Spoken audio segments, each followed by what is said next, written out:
Tiga. Oke semuanya, assalamualaikum warahmatullahi wabarakatuh. Semangat pagi. Ya, ketemu lagi dengan ibu di pelajaran kimia.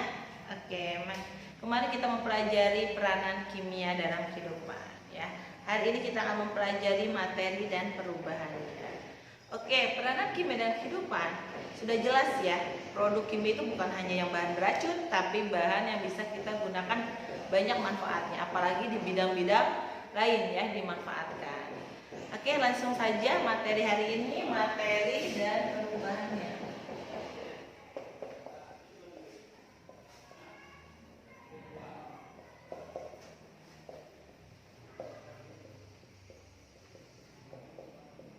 Oke, sebelumnya apa itu materi? What the meaning materi? Ya, materi itu ibaratkan ibu suka kopi, ibu punya secangkir kopi ya, memiliki ya ruangan dan memiliki masa. Diri ibu ini, ibu ya, ibu berdiri, diri ibu termasuk sebuah materi ya. Materi itu banyak di sekitar makhluk hidup, baik prosesnya ataupun barang-barang sekitar kita. Itu sebuah materi ya. Jadi hakikatnya kimia itu ya ilmu yang mempelajari sebuah materi. Oke, jadi makna materinya kita akan bahas sekarang. Sebelum kita melakukan ke perubahan, ada tahunya kalian sifat-sifatnya. Ya, jadi materi ini memiliki sifat fisis dan sifat kimia. Ya, ada juga intrinsik dan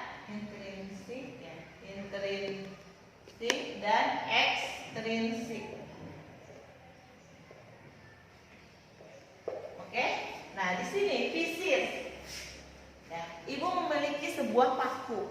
Ya, paku di sini bentuknya kan lonjong, ya lancip ya, ujungnya lancip. Terus dia memiliki warnanya silver, berarti dia memiliki ya sebuah bentuk fisis. Ya, nah kalau contoh dari kimia, misalkan kita kalau ke SPBU suka ada tulisan dilarang merokok. Berarti menandakan bahwa merokok ya api ya, atau itu bisa termasuk bahan bakar ya. Berarti itu termasuk contoh dari sifat kimia. Berarti sifat kimia itu sifat yang terjadinya adanya perubahan kimia. Oke, di sini ada sifatnya memiliki ada intrinsik, ada ekstrinsik. Di mana intrinsik ini seperti kita memiliki sebuah khas terhadap sebuah zat. Misalkan gula pasir rasanya manis, garam asin. Nah, kalau ekstrinsik jelas ada jumlahnya. Misalkan ada dari jenis bobotnya, ya, ada jenis jumlahnya atau temperaturnya itu jelas. Itu ekstrinsik. Nah, jadi kalau ada yang berbau aroma itu termasuk sifat fisis, tapi ada termasuk mudah terbakar itu berarti sifat kimia salah satunya. Oke, lanjut di sini kita akan mempelajari materi dan perubahannya. Oke, yang mengalami sebuah perubahan pasti dari sifat tadi ya, ada perubahan fisika, ada perubahan kimia. Ya, definisinya fisika yaitu suatu zat yang mengalami perubahan tanpa adanya zat baru ya, adanya zat baru. Kalau kimia ya disertai adanya zat baru, jelas ya. Misalkan kamu tahu air, contohnya air di sini bisa membeku. Membeku, lihat, dari mencair menjadi beku, tetap air kan? Misalkan ibu punya gelas, kamu contohin aja gelas dipecahkan, ya, tetap gelas kan? Walaupun bentuknya berubah, tapi jenisnya tidak berubah bentuk dari gelas menjadi batu, enggak kan? Tetap jadi gelas kaca. Oke? Ya, ada juga misalkan kayak meleleh. Ya, melelehnya sebuah kayu ya tetap. Nah, kalau yang kimia jelas ibu mempunyai apel, contohnya apel segar jadi busuk kalau didiamkan beberapa hari. Ya, lilin juga kalau dibakar, dinyalakan apinya, lama-lama menjadi arang. Itu termasuk perubahan kimia. Kertas dibakar, ya. Jadi apa? Dari yang kertas menjadi abu, ya. Abu-abu apa? Abu. Oke, jelas ya perbedaan perubahan fisika dan perubahan kimia. Nah, sudah mempelajari materi dan perubahannya, sekarang materi klasifikasinya. Di sini materi dibagi menjadi dua. Ada zat murni, ada campuran. Ya, zat murni dibagi lagi menjadi dua. Ada unsur, ada senyawa. Unsur ada lagi. Ada yang logam, non-logam, metaloid. Oke? Campuran dibagi menjadi dua. Ada yang homogen, ada yang heterogen. Oke, sebelumnya zat murni yaitu memiliki dua. Apa bedanya dengan campuran? Ya jelas ya.